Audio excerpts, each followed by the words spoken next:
everybody out there, and welcome to another episode of the Talk That Talk Show with me, Barry Holmes. We're here for the 164th episode of the Talk That Talk Show, and even when you think we're not going to come, here we are right back on a short week to give you guys a great episode here. It's been a huge, momentous week. I know it becomes repetitive, but sometimes when we carry that philosophy that every day is a great day, then every answer should be the same at the end of the week. But there were definitely some monumentous moments that happened throughout this week that I definitely want to share and talk about here on the show today. But I wouldn't be here if it wasn't for every single one of you that tune in with me. I appreciate you guys so much because I watched the video, and this is what makes Buzzsprout so dope. Big shout out to Buzzsprout for allowing us to host the Talk That Talk Show through their website as well too. But on top of great statistics, they always send these weekly videos that somehow at times get lost in the spam folder. But they also do have some great informational things. And one of the things that I saw in there was this great video about pod fade. And it literally was a video through Buzzsprout talking about all the ways you can, try and prevent yourself from burning out. Because what we don't know is that most people that do podcasts, and most podcasts stop after the 8th episode. And it's crazy to think about that because, I've prided myself on not only creativity, but consistency to stay creative and to keep putting out episodes, regardless of who's tuned in, regardless who's not tuned in. Big shout out to, Royalty Crowns, my boy Lenny on the Instagram live stream. Then also big shout out to everybody tuned in on our Facebook Live, Uncle Mickey. Big shout out to him. But, like I said, I have the best, I feel like, fan base in the world because in pod fade, one of the things that it talks about is taking a break or sometimes, switching up the schedule so that you have some time to rest and recoup. And at times, like I said, throughout these last couple episodes, I haven't been able to run the episode on my customary Friday time. But, you guys have stayed patient with me and adjusted with me on the schedules. And that's why I think it's so important to come to here to you guys and to stay consistent and to always bring an episode of the Talk That Talk Show to you. Because, for you guys to rock out with me, whether it's Friday, Saturday, or Sunday when I've had to record these episodes, even Monday last week because of, all the things that happened coming back from the Bologna tournament. But you guys are, like I said, the most loyal subscribers. You tune in on Facebook, you tune in on Instagram, you tune in on YouTube. My Aunt Doris, she always holds me accountable and says, hey, where's my episode of the Talk That Talk Show? So I got to give her the episode because if not, then every consistency tee that I made means nothing. Every Talk That Talk Show shirt means nothing if I don't come out with another episode. And I was talking to my boy Lenny, who, like I said, who's on Instagram right now, but he was even talking about he feels different when he hops on and bowls in the consistency shirt. And he said it's one of his favorite shirts to bowl in.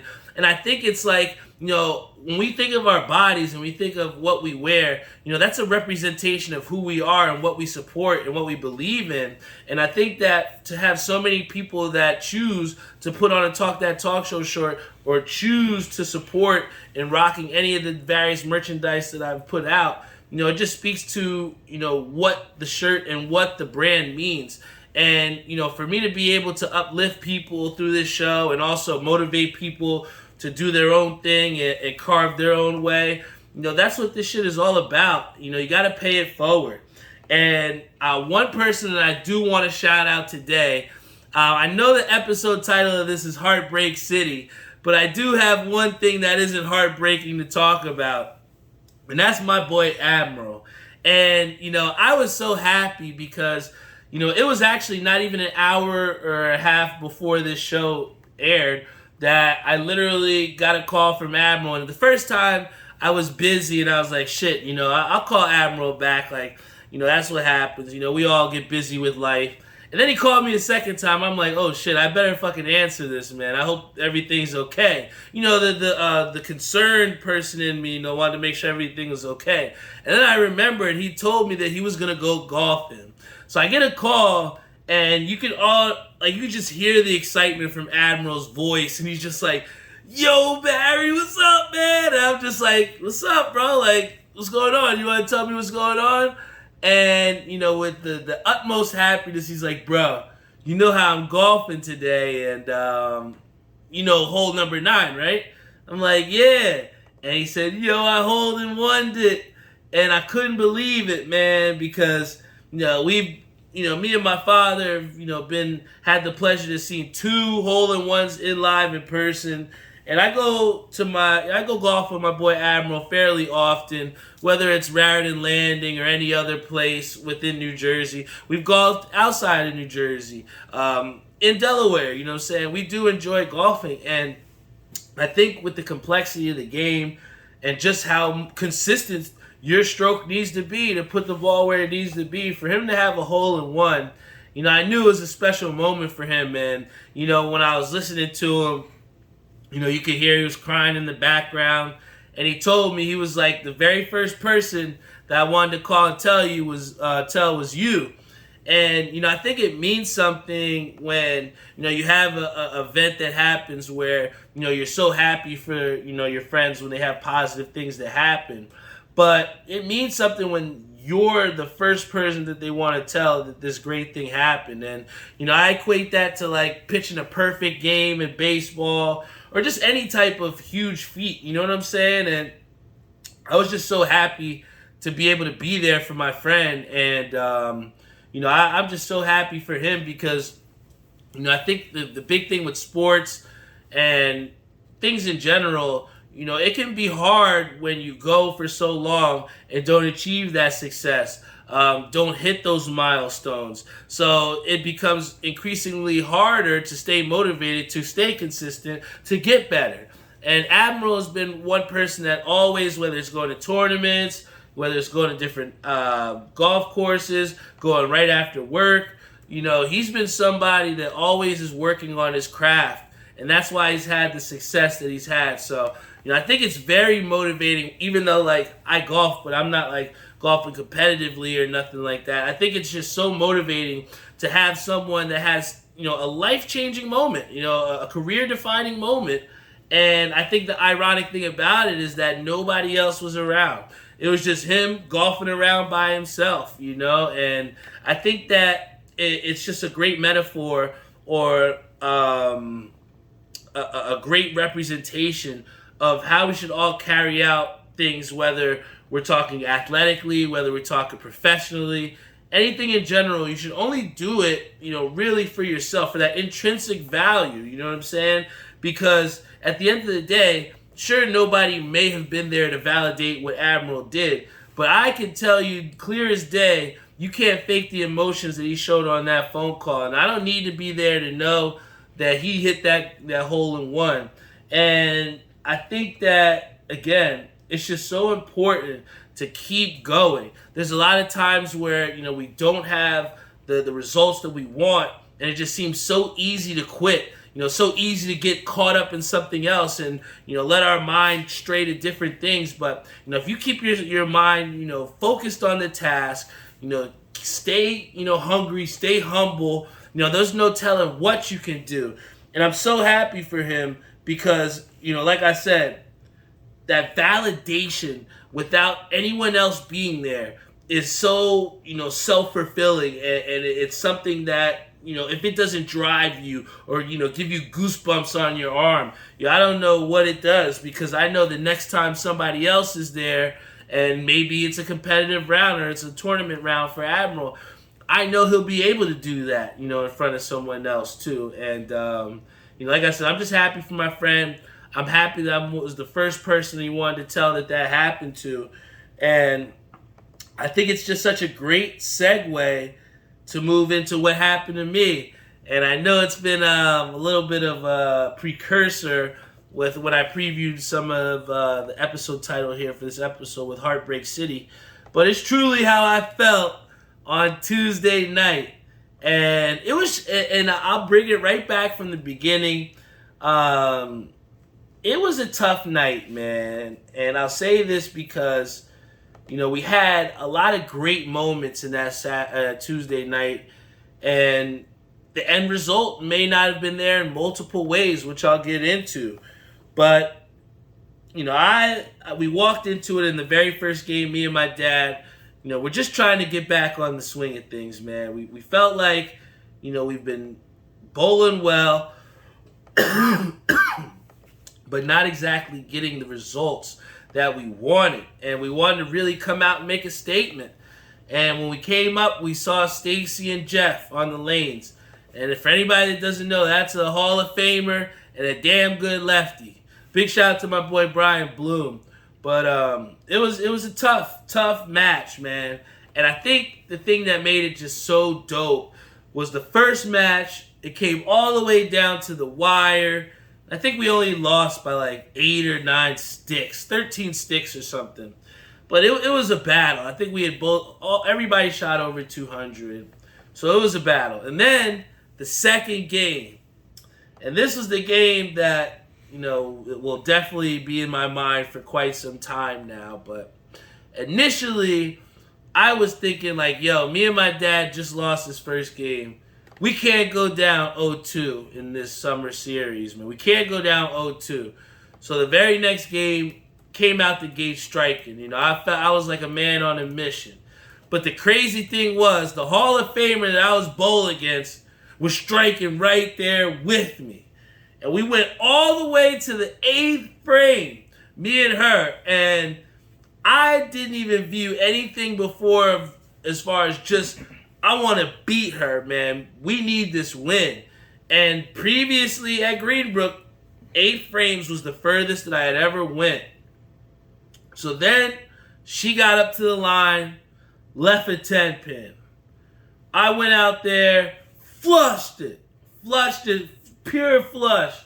And it wasn't until I dapped up, I think I dapped up my pops. And then I was like, oh shit. I'm not going to think about nothing, but let me just go out there and see what happens in the night.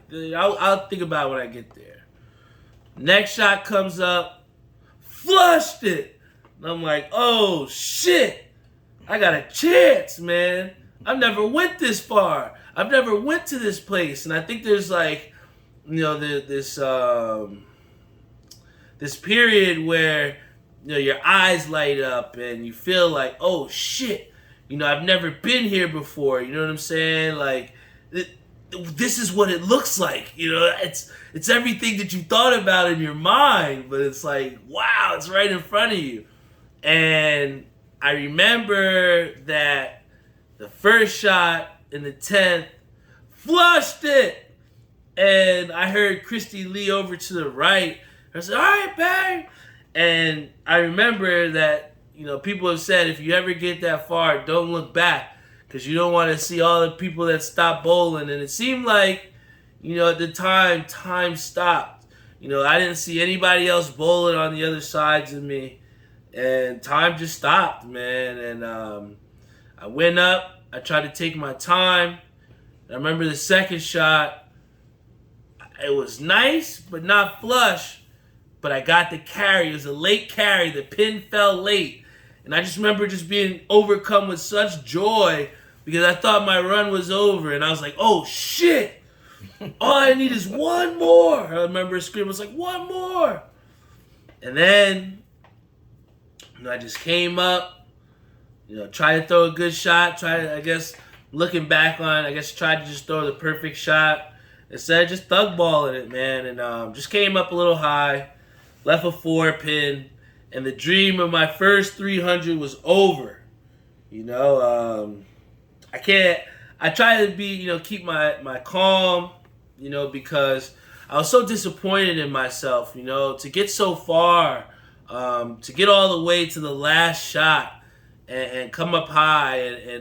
And I'm telling you, it's been like driving places, whether I've been in the shower, whether I've been eating, whether you're on the video game, applying for every single time, throughout maybe these last couple of days, I thought about that shot and be like, damn, yo. If I would have just put a little bit more on that shit, if I would have just really believed in myself a little bit more, I would have flushed it. And then when I listened to the video and when I came back, I saw just how elated everybody was. And it seemed like when I came back from off the line, just there were so many people there to congratulate me, even though I didn't do it. I think a lot of people wanted it for me. And, more importantly, you got to want it for yourself. And nobody else can go out there and throw that shot for me. I think one of the things that really set me up for that moment was bowling sports shot. I think sports shot really helps you out because, there's no room for error. Sometimes on the house pattern, you can kind of lay it out there and it'll come back. But you lay it out there, sometimes you leave a 10 pin. And when my boy Brian Bloom always tells me, when I'm at Woodbridge, he's like, just throw the ball with confidence, man. You got to tear the cover off the ball. And I think that in the success that my boy Lenny's had, you go out there and see him. He's throwing the ball with the supreme confidence. I mean, he's like, I love having him on my team on Wednesday nights because he's like a pit bull. He wants to talk shit to your best guy. He wants to bring it. And I saw that guy split and then come out and just kill. And it's inspiring people like that to keep me around and that I keep around me that just inspired me to do better too. He told me straight up, he's like, yo, I saw you had like the front 9, front 10. He's like, I had to go front 7, you know what I'm saying? And I think that it was, even though I didn't achieve one of my goals, which is a perfect game, I think for the longest time, it almost just seemed like a fantasy, I feel like when you're younger, you always dream if you had a night with J-Lo or something, or if you could hit that game-winning shot in the NBA Finals. Everybody always has those things that you dream about, right? Tim Secor already says, what's up, Mr. 299? See, this is all I've been hearing at the bowling alley for the last week. But I think that we all have those times and those moments. But when we come back to reality, when you wake up, they don't really seem possible. And Tuesday, a dream of mine that didn't really seem possible was finally right in front of me, And I think that it just proved to me just how far I've come. I've seen some of the scores that people had at Nationals and knocking off my goal of having a 600 series at Nationals. I think that it just really has just put me on this upward path ever since that moment that I challenged myself and, flew halfway across the country to bowl on a real tough pattern, and prove that I am getting better. But ever since that moment, things have been elevating for myself, and I think that I've started to believe more in myself as a bowler than I ever have. I feel like it's people like my father, it's people like Lenny in my life, it's people like Doc that come and watch me bowl every single week. It's people like that that believe in me and that want to bowl with me, like my boy Eric. Big shout out to him. He's always asking to bowl with me and to practice. Always telling me some of his sets. Big shout out to my boy Chris Shank Jr. for always challenging me and always telling me, remember who you are. I got a lot of people in my corner that truly support me as a bowler and have aided in my growth. You know what I'm saying? And it's just been from different angles. But, the belief in myself to finally see that, a 300 was possible, I might not have gotten it, but, I know that the next time that I'm in that situation, there will be no let up. I'm just going to, step on the gas through the finish line. And I think that pretty much the thing that I was most, proud of wasn't even the 299 in that set. And I didn't even know it. I didn't even think about it because I was just so, in a way, drained because I'm like, fuck. Now I got to go out and bowl 2 more games, all this excitement, you just got to go back right out to business.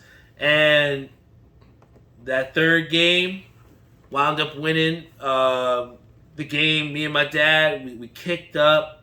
I had a 247 game, wound up striking out, and we got a big win, man. We had a huge win. And I think the reason, like I said, most times when people have that big game or you have that time where you got to the 300 and almost had it but didn't get it, or if you shoot that 300, there's that burnout effect where, holy fuck, I had it, and you start thinking about the last shot, and then you're not thinking about this game and you fall off.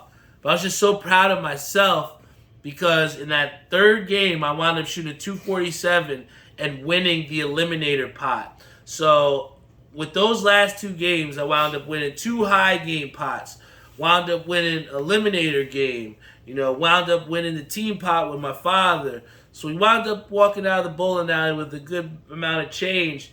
And, to be able to buy drinks for people afterwards, hook up my mom with a couple bills. Like I said, my dad always talks about when you win money, spreading the wealth. So, it's something that I truly believe in where, you don't want to be one of those people that get something good to you and you just like hold it back. But, I just want to bless people that, have continued on in my path to getting as a better bowler. And, to win money that night and to win what I did, it made it better. But, ultimately, if you come down to that fourth game, if I don't split in the 10th frame, even with a 299 game, we wound up losing 9-15. And it sucks because, we felt like, we all bowled really, really well. But sometimes bowling really well isn't enough. You got to make that key shot. And I feel like that was a reflection because on the second and the fourth shot of the last games, the last shot in the 10th of the second and the fourth game, I didn't get the results that I wanted. And, it's a tough feeling, especially when it comes down to getting your first 300, especially when it comes down to winning a game and getting total wood. It sucks to lose that, but that's the way bowling works, and that's the way life works. You're going to have times where, you're knocked down, you don't achieve your goals. But, the thing that happened that was good was the very next night, I was back on the lanes, man. And, the very person that was cheering me on, Lenny and my pops, I got to bowl with them together on a Wednesday night because Terrence was out. And I think we all had a different outlook with that week on Wednesday because it was the first time that we got to look at what our new team would look like on Monday nights at Greenbrook. Lenny was so excited. He's like, make sure we, talk to your pops about getting our team in so they know. So right away. So I called my dad. I was like, see what we can do. Who we got to talk to make sure our name's on that list for Monday night. So like I said, the belief that's within the team that we've created is I can't even, it's unmeasurable. You know what I'm saying? And it's so excited that me and my father are going to be bowling in 4 different leagues. And for me, it'll be the first time since 2019, time before pandemic where, things were a lot different. But I'm just really excited about next year. And Wednesday night we swept, wound up moving our team up to 5th place. So we're looking to hopefully take first place next week with a sweep. So, again, when you keep consistency and you keep yourself positive, you're always going to get a chance at redemption. And even though I didn't achieve my goal on Tuesday, and even though we didn't get the win, we still came out the next day to A, get better, and B, get the redemption that we deserved. And I'm just really excited because in Summer League, I also have a 204 and 205 average. It's the highest it's been, in ever, really. So, I just feel like I am improving. I feel confident. Lenny keeps telling me, he's like, you're the closer, man. You're the closer. And my dad has said before about how he put me down at the bottom to try and get used to these pressure situations. And I just feel as though, I'm ready for it, man. And I'm excited.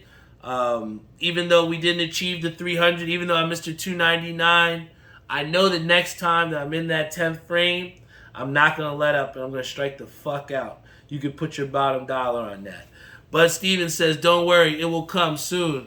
Like me, I shot 800 but no 300s yet. Only a 289 this year. And a big shout out to Bud because he's another one of those people that just love bowling. I always see him in the alley. He's constantly trying to get better, student of the game. Even though he's a little bit older than us, he still shares the same heart that we do. And that's a great passion for the sport of bowling. And I know he's been dealing with injuries, but I hope you do well, bud. I hope you get a speedy recovery. Like I said, Bolero's not the same without you out there on the lane. So, we're hoping for a speedy recovery for you and to have you back on the lanes. But my 299 was not the only heartbreak that was experienced in the tri-state area. I know Jeff doesn't want to hear it, but the Brooklyn Nets are going through the craziest breakup of all time. We have KD, who was supposed to be that franchise leader, supposed to don the Brooklyn Nets jersey for the next however long till he was done playing basketball, done balling. But really, we saw that trio of Harden, KD, and Kyrie never really materialized to what it was supposed to be. And now we have Kyrie, who's saying he wants to force his way out to LA. And how does that look like? Does that mean he's going to potentially sit out? I mean, how can you suit up with a guy who openly doesn't want to be there, So I can only really see him maybe faking an injury, trying to sit out. I don't know what forcing your way to LA really is, but shit is crazy, man. I just think it's crazy that, we had such promise of seeing Kyrie and KD, beat the Knicks and, trying to sustain this rivalry.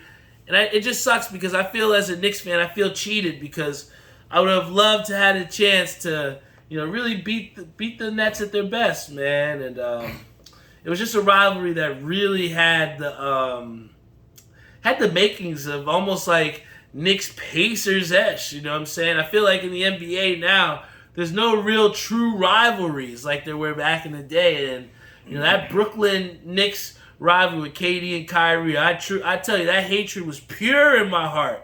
It was pure, and I did not want to see the Nets win. And I feel like I've been robbed of that because, now we're going to absolutely stomp the Nets without any help.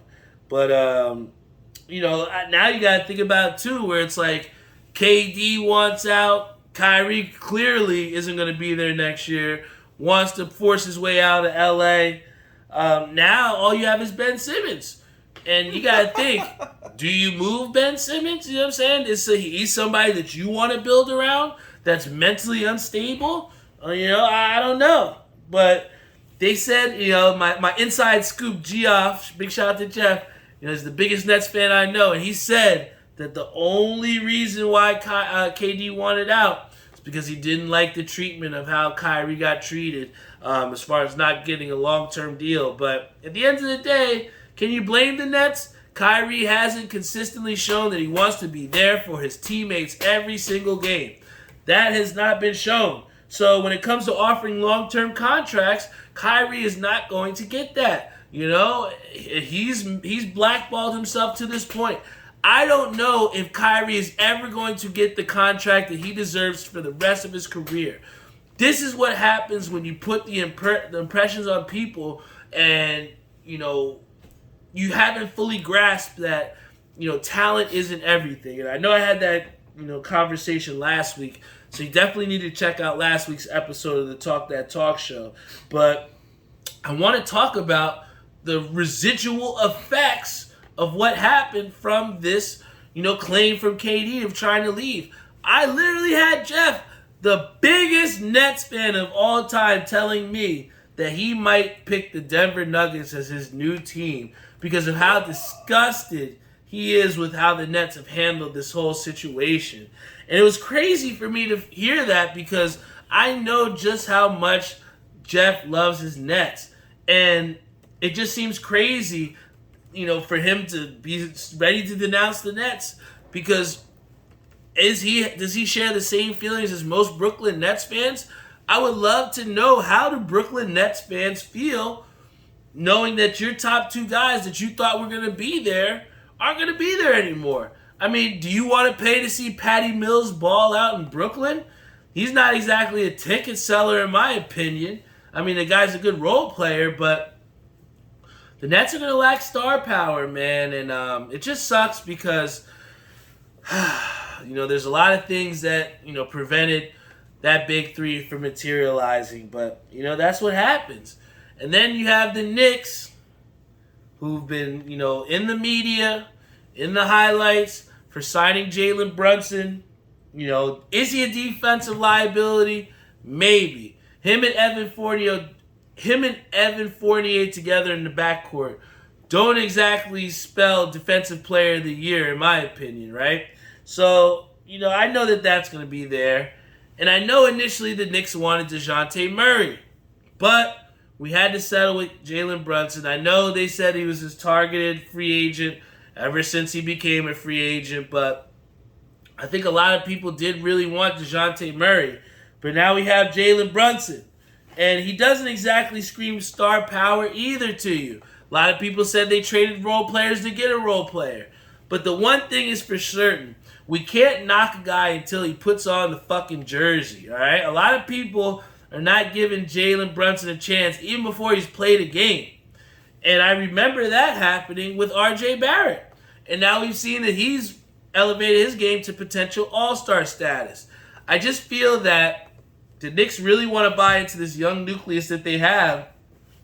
And Jalen Brunson fits into the upward trajectory of being a young player, being a guy who's a national champion at Villanova, seasoned college player, has played 4 years in the league, has gotten better each year. And they're investing in the work ethic and the connections that he has with his father. There's a lot of intertwinings in his works to get him to this spot.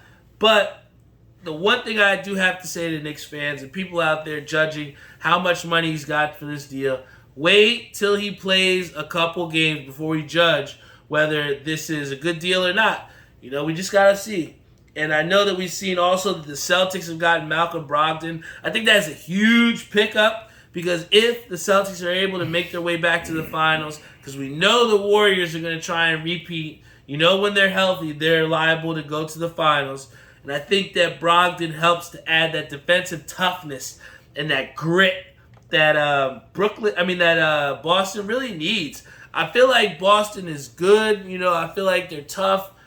Marcus Smart has done as best as he could, but he needs another bulldog out there. And I think that the Celtics getting Brogdon is going to definitely help them out defensively. And somebody that can help manufacture and create their own shot. Just another shot creator for them. Marcus Smart does well. Jason Tatum's great. Jaylen Brown does his thing. But there's just a different way that Malcolm Brogdon is able to kind of like lull you to sleep. And it's a good game that's going to fit well in Boston. And then Rudy Gobert to the T-Wolves is another thing that we kind of saw the writing on the wall when they said that, him and Donovan Mitchell weren't exactly getting along. And if you have to choose between Rudy and Donovan Mitchell, I'm sorry, but I'm taking Donovan Mitchell every single time. So it's just business, baby. You know the vibes. And I think that Gobert going to the T-Wolves, it's going to help the T-Wolves out too. Karl Anthony Towns, you might have a little Twin Towers out there in Minnesota. I'm excited to see what that looks like. Is D'Angelo Russell still there? I know Anthony Edwards will be. And even though Patrick Beverley has left in that deal as well too, I think that there's still a lot of good young pieces in Minnesota to really have them, play that tough, blue-collar style of ball. And Rudy Gobert will definitely fit well into that system. A signing that I don't think is getting a lot of play that should be is John Wall signing to the LA Clippers. I know he's had his blood affiliations before, but I just hope that, he puts all that gang shit to the side and just focuses about basketball. And it looks like he has, he's doing this thing because, like I said, LA might not be the greatest place for people, just like New York might not be. But, John Wall, I think he has a great chance to revitalize his career if he stays focused on basketball and, keep himself healthy. Because to combine with him with Kawhi Leonard is scary. Can you imagine John Wall coming off the bench from Reggie Jackson? Or maybe eventually taking over for Reggie Jackson or having them in the backcourt together. Who knows? The endless possibilities have, among them. We just got to see what happens. And then I think a big thing that I know my boy Reese was a little worried about. I'm glad to see that it happened. But Zach LaVine staying in Chicago is huge. A lot of people like to leave or jump ship because things are hard. And, I think that Zach LaVine did take the Bulls a little bit further than what they did, had in before. And, he's going to be he's been a part of the rebuild. And I'm just glad to see him get it through and get the paycheck that he deserves, because Zach LaVine has done great things. He's been an NBA veteran and a class act, and when you have those people and you have the opportunity he has to bring a franchise back who really hasn't had a star, after Jordan. So besides, Derrick Rose, who we all know what happened to that story, but Zach LaVine has a good chance here. And the shirt, when it came down to 4th of July vibes, I was like, I got to pull out this dope shirt. Got this at a Mets Free Shirt Friday one day, Hawaiian Shirt Day. But I feel like, 4th of July really starts pretty much the start of summer to me. I know summer's been around for a little bit now, but July really truly is the dog days of summer. This is when you're in the heart of it. And, it's also my birthday month. I can't believe I'm going to be 32. Man, I'm getting old. I'm getting up there. But, I have great wisdom with each day I open up my eyes. And I'm just looking forward to hopefully some beach days, getting some golfing in as well, too. I know my boy Admiral definitely got himself a hole-in-one. And it's going to inspire me to go out and get some rounds in myself. But, we got a great summer ahead of us. I'm so happy to have the people that are in my life. And partly the thing that I love most about the summer is going to baseball games. And you guys know how much I love my New York Mets. So, it's without further ado that I want to, announce to you guys before I head off the show here today that I have organized my first ever Talk That Talk Show Mets outing. All right? The due date for payment for that is going to be July 10th. All right? The ticket is going to be $100. But for that $100, you will get unlimited beer, seltzer, soda, water, whatever you want, alcoholic beverages. We will have unlimited of that from the first 1 hour before the game up until the 7th inning. The date that we are actually going to be going is August 13th. Mets versus Phillies. Saturday night game. 7:10 start. But remember, we get unlimited beer and drinks 1 hour before the game. So, I'll definitely say for us all to be there at 6 o'clock so we can take full advantage of our ticket opportunities. But I'm really excited to put this together because a lot of people have asked me, when are we going to go to a Mets game? When are we going to have an event? But this is what I wanted, and I'm just happy with myself for seeing it through. It's going to be an amazing time, man. Unlimited beer, drinks, alcohol. I can't tell you what the worth of that would be if you were trying to pay without it. And then also to get an $18 food voucher on top of that. I just wanted to make as much worth it for people to come to this event. And, I'm just happy to share my Mets love and to share a baseball game. Celebrate the summer with people that support this show and that support the Mets and, want to just enjoy. I'm excited. Like I said, things to put together and stuff like this, sometimes it can be nerve-wracking, but I'm just excited to see it the whole way through and, just have a good time with all the people that have supported me in various, ways with this Talk That Talk show. And I got a lot to be grateful for, and you guys are a big reason for that. So, once again, thank you guys for tuning in to another episode of the Talk That Talk show. Talk That Talk! You can always check this out at talkthatalkshow.com, where we upload our latest episodes to YouTube, Spotify, Google Podcasts, Apple Podcasts, Stitcher, iHeartRadio, you name it, we're on it. So always check us out at our website, talkthatalkshow.com. I'll try and get some information there to help you to RSVP for the event. It's going to be a great time. July 10th will be the deadline for payment, $100 for a ticket, and you will get a 300 level section seat with us, with our group. You're going to get an $18 food voucher, unlimited beer and drinks 1 hour prior to the game, leading up to the 7th inning of the game. It's going to be a great package, guys. It's going to be a great game Saturday night, the heart of summer. Get to see them beat up on the Phillies. I mean, what screams more summer than that? So remember, August 13th is the game. July 10th is the deadline. It's going to be a great time. It's going to be a great summer. I love you guys. Tune into the episode of the Talk That Talk Show next week. We're going to keep grinding, guys. We're going to keep getting better. I didn't get 300 this week, but you know what? Next time I get to the 10th frame, you know what I'm about to do.